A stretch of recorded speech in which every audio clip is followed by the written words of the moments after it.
बोल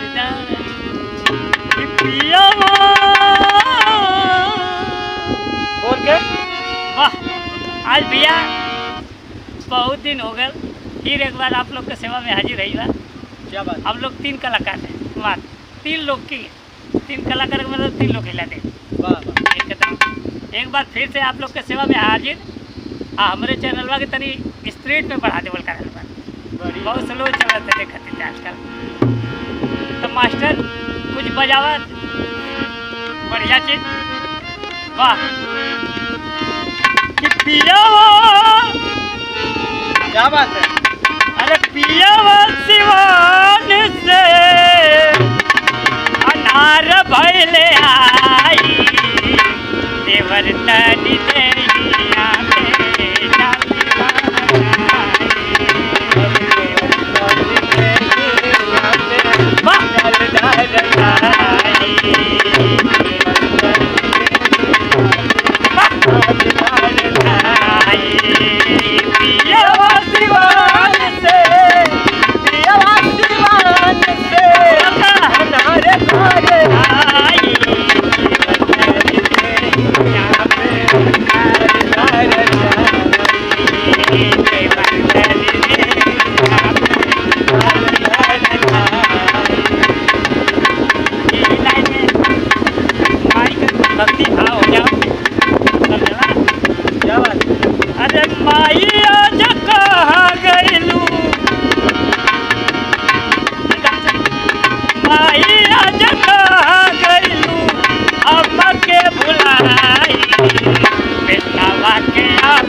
चरनिया में लगनी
दिलवा ऊंचे रे पहाड़वा से मोहन बसेरावा आगत लागे माई देखा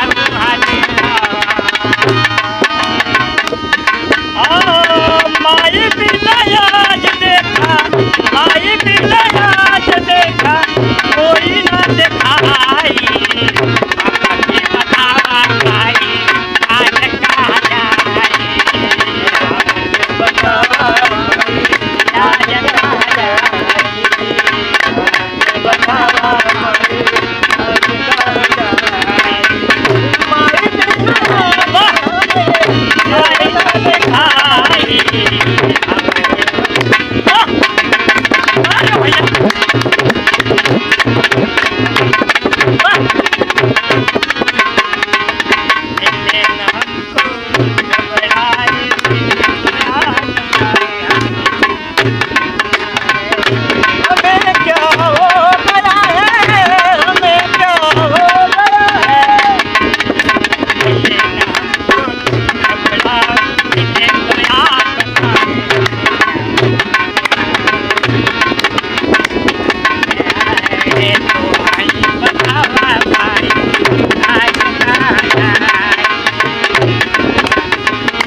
Look!